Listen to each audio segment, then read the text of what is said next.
Dari 100 gereja telah dibakar habis dalam kekerasan etnis di Manipur.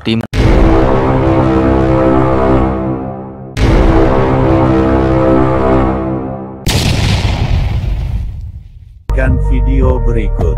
Jangan lupa like, share, subscribe. Metanoia Channel. Salam Bapak Ibu, Saudara-saudari yang dikasihi dan dikasihi, berjumpa kembali dengan saya Pendeta Rasul Lubis. Saudara Bapak Ibu sekalian, tadi saya nonton satu video yang di video itu menceritakan ada 100 gereja dibakar ya. Ini memang sangat mengguncangkan hati saya, membuat hati saya itu pilu ya, membuat saya bersedih ya, membuat saya juga terbeban ya, minimal untuk mendoakan mereka-mereka yang gerejanya dibakar, karena memang hanya itu yang bisa kita lakukan dulu. Saudara, mari kita saksikan langsung saja videonya ya. Nah, ini videonya. Dari 100 gereja telah dibakar habis dalam kekerasan etnis di Manipur, timur laut India. Seorang mitra di India dari Badan Amal Open Doors mengatakan pada hari Rabu, jumlah korban tewas dan luka-luka sulit diverifikasi karena penangguhan internet. Tetapi pada hari Selasa, BBC merujuk pada laporan pejabat yang melaporkan 60 orang tewas, 200 luka-luka, dan puluhan ribu orang mengungsi. Bentrokan antara kelompok etnis yang berbeda di negara bagian telah berlangsung beberapa dekade. Lebih dari setengah atau 53% populasi adalah Meitei, kelompok yang sebagian besar beragama Hindu yang juga mencakup beberapa orang Kristen dan tinggal di wilayah lembah Imphal. Dua kelompok suku utama adalah Naga dan Kuki yang sebagian besar beragama Kristen, tinggal di perbukitan dan memiliki status suku terjadwal. Di bawah program tindakan afirmatif yang memberikan akses kepada kelompok yang memenuhi syarat ke lahan hutan, proporsi pekerjaan pemerintah yang terjamin, dan tempat di lembaga pendidikan. Pekan lalu, tuntutan masyarakat Meitei untuk akses ke status tersebut memicu protes. Ribuan orang suku ikut serta dalam unjuk rasa yang diselenggarakan oleh Persatuan Pelajar Semua Suku Manipur. Kekerasan pecah pada hari Rabu minggu lalu antara Kuki dan Meitei. Ribuan tentara India telah dikerahkan ke negara bagian itu dan ribuan orang telah dipindahkan ke kamp-kamp demi keamanan. Pada hari Rabu, Mitra Open Doors mengatakan bahwa unjuk rasa berlangsung damai dan bahwa umat Kristiani telah dikorbankan secara berat dalam tampilan kekerasan, kehancuran, dan malapetaka yang mencolok. Komunitas Kristenlah yang pada dasarnya menjadi sasaran. Laporan menunjukkan bahwa lebih dari 100 gereja telah dibakar. Banyak korban telah terjadi, tetapi kami tidak dapat menentukan berapa banyak. Tapi 80% dari orang yang terbunuh adalah orang Kristen. Segala sesuatu yang memiliki identitas Kristiani atau tanda Kristiani diserang oleh komunitas mayoritas di Manipur. Orang-orang Kristen mencari perlindungan di kamp-kamp tentara, di mana mereka bertahan hidup dengan satu piring bubur atau nasi sekali sehari. Mereka telah meninggalkan rumah-rumah di ibu kota Manipur yang telah dibakar atau dihancurkan. Beberapa telah melarikan diri dari negara bagian dengan pesawat terbang. Nasib umat Kristiani Meitei menjadi perhatian khusus, kata Mitra Open Doors itu. Karena mereka merasa ditolak oleh kedua kelompok, mereka sangat menjadi korban dan dibawa tekanan besar untuk pindah agama kembali. Pelaporan internasional tentang peristiwa di Manipur termasuk wawancara dengan orang Kristen. Seorang pemimpin suku muda yang bekerja di ibu kota negara bagian Imphal mengatakan kepada CNN bahwa rumahnya telah digeledah pada hari Kamis minggu lalu. Banyak rumah yang dibakar, semua gereja kami telah dirusak, beberapa telah dibakar, saya nyaris lolos, masa sudah ada di depan rumah. Komunitas suku merasa bahwa partai politik yang berkuasa di negara bagian BJP katanya memainkan politik komunal yang berbahaya dengan mendukung Meitei sebagai Hindu, berlawanan dengan masyarakat suku yang mayoritas beragama Kristen. Nasionalisme Hindu telah mengizinkan pembakaran gereja dan tumbuhnya fundamentalisme agama di lembah.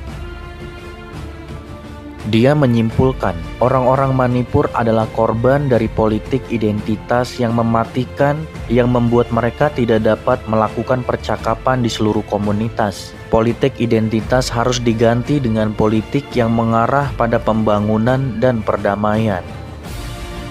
Mari kita sebagai anggota tubuh Kristus, kita tidak bisa melihat dan membiarkan saudara seiman kita menderita aniaya. Kita berdoa bagi saudara dan saudari kita di Manipur, India. Kita minta kepada Tuhan agar perlindungan dan penyertaan Tuhan turun atas saudara kita seiman. Damai sejahtera turun atas mereka semua. Amin. Iya, jadi saudara Bapak Ibu sekalian, ini 100 gereja dibakar dan banyak sekali ya yang meninggal dunia. Dan orang Kristen di sana dipersekusi begitu luar biasa. Dan saya tidak mau menyebutkan kelompok tertentu dari mulut saya keluarnya. Karena menurut saya itu nanti memancing sesuatu yang nggak baik ya. Karena kita tetap harus menjaga ya persatuan dan kesatuan tubuh Kristus, dan juga di negara kita juga pasti ada agama yang ada di sana gitu. Jadi makanya saya nggak menyebutkan agamanya, tetapi berita ini akurat dan ada artikelnya yang dimuat oleh berita atau yang dimuat oleh wartawan yang terpercaya ya, berita yang terpercaya. Saudara, mari kita doakan saudara-saudari kita yang mengalami peristiwa ini ya, supaya mereka tetap setia kepada Tuhan Yesus, sungguh-sungguh di dalam Tuhan. Dan kelompok-kelompok ini ya yang beridentitas agama tertentu, supaya mereka bertobat ya, supaya mereka mengenal Tuhan Yesus Kristus. Saudara Bapak Ibu sekalian, kita terus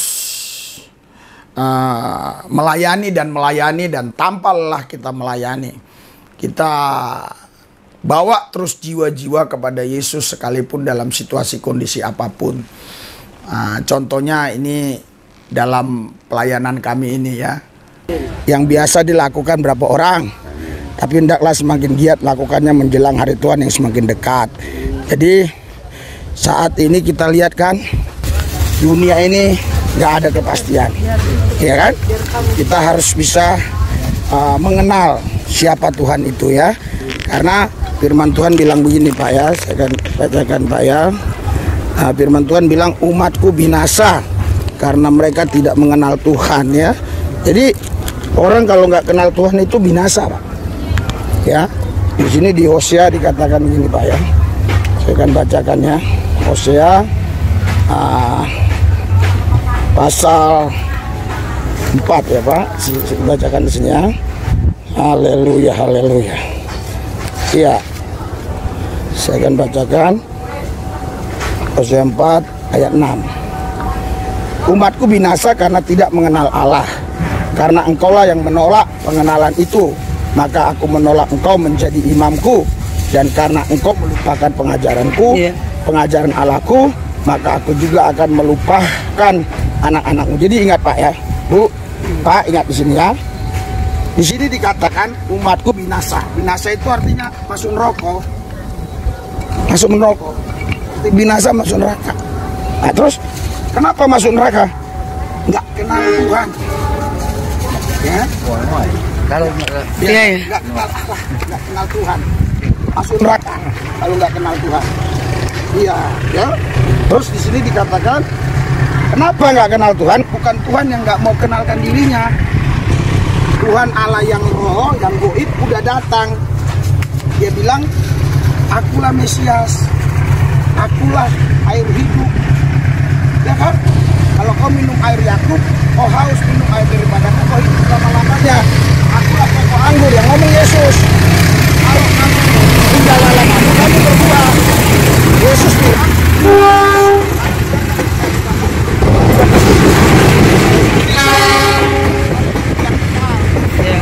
Yesus sudah mengatakan demikian. Yesus sudah datang ke bumi, ya kan? Dia ditolak oleh orang, ditolak oleh orang Yahudi, ditolak oleh orang Romawi. Malah fitnah Yesus ini mengajarkan ajaran salah. Padahal Yesus ini penuh kasih. Iya kan? Saya kemari karena mengasihi Bapak Ibu. Karena Yesus, ya. Kalau nggak karena Yesus ngapain saya jauh-jauh, ya? Dalam kaki panas-panas, ya. Iya, karena Yesus. Nah, jadi Yesus ditolak oleh mereka, bahkan dibunuh, disalibkan. Tapi mereka nggak tahu bahwa yang disalibkan itu bukan roh Allahnya, nggak bisa mati. Karena Yohanes 4 ayat 24 Allah roh. Jadi Allah yang roh di dalam Yesus itu nggak mati.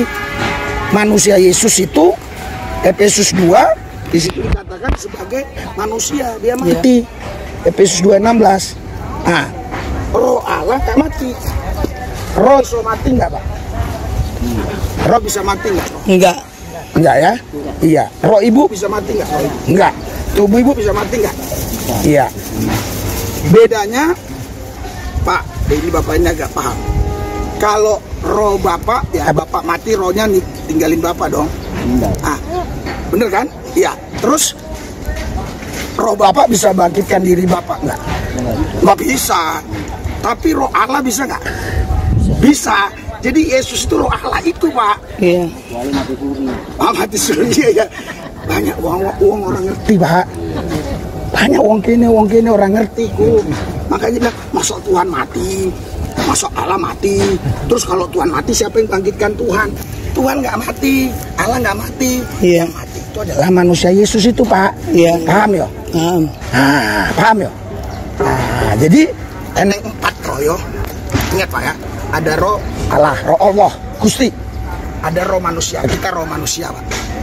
Nah, ada roh namanya roh malaikat. Ada roh setan. Nah, 4, cuma 4. Kalau bilang ada kuntilanak, ada gundruwo, ada itu mah sebutan doang. Itu setan-setan juga, Pak. Nah, setan-setan juga. Rombongannya, bener. Iya, rombongannya. Nah, jadi bedanya Yesus enggak, saya sudah tahu di sini, Pak. Saya sudah tahu di sini. Yesus bedanya, Pak, dia itu, Pak, bukan dari benih sperma.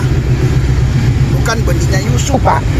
Ora Yusuf nggak Maria ora bersetubuh, Pak. Nah, terus malaikat datang. Kau akan mengandung. Hah? Mana bisa? Reso. Kau mengandung roh Allah, Roh Kudus. Ya kan? Nah, ini pelayanan di rel kereta. Jadi memang mereka-mereka ini adalah orang-orang yang baru percaya Yesus.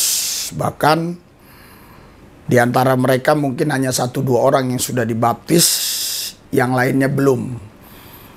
Kerinduan kita bisa melayani mereka sampai membuat pos PI atau membuat FA, ya. Sehingga ada perkumpulan, ya, yang kita buat di satu tempat untuk pembinaan rohani kepada mereka. Karena itu dukung terus pelayanan ini supaya semakin banyak jiwa-jiwa yang dimenangkan bagi Yesus. Ini 99,9% ini dari Bani Kedar, ya, dari Bani Kedar, Nebayot, Bani Tema, yang mereka memang dijamah Tuhan.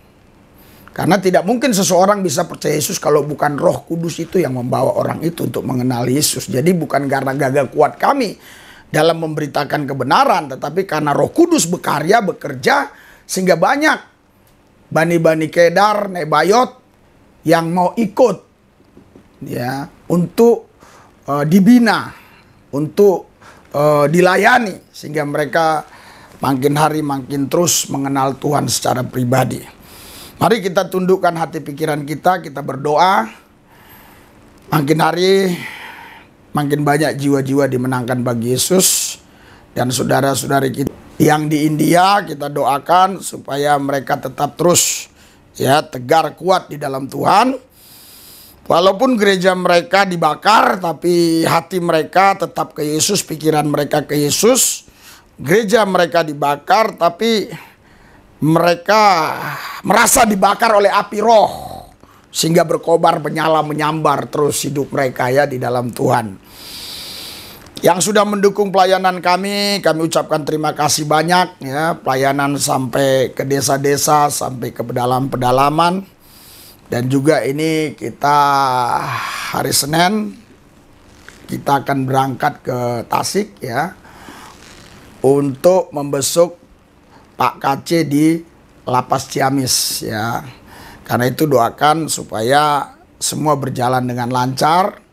Baik dana biaya yang kita perlukan, dukungan untuk Pak Muhammad KC juga ya, kita harapkan tidak pernah putus-putus. Jadi jangan ada yang melupakan beliau sampai beliau bebas nanti, sehingga beliau bisa menyaksikan bagaimana pertolongan Tuhan selama dia ditangkap polisi di Bareskrim sampai Lapas Ciamis. Kita berdoa, Tuhan Yesus, Engkau berkati saudara-saudari kami yang ada di India supaya tetap tegar dan teguh. Mereka tidak gentar, mereka tetap percaya Yesus. Begitu juga Pak Muhammad KC, keluarganya, Engkau berkati. Dan rencana perjalanan kami hari Senin juga Tuhan berkati. Tiba di Ciamis dengan selamat, tidak kekurangan satu apapun. Semua yang sudah menonton channel ini, yang sudah subscribe, yang belum subscribe, Tuhan berkati. Terlebih terus yang sudah mendukung dana, doa, dan yang lain-lain, Tuhan berkati. Terima kasih Tuhan, dalam nama Yesus kami berdoa mengucap syukur, haleluya, amin.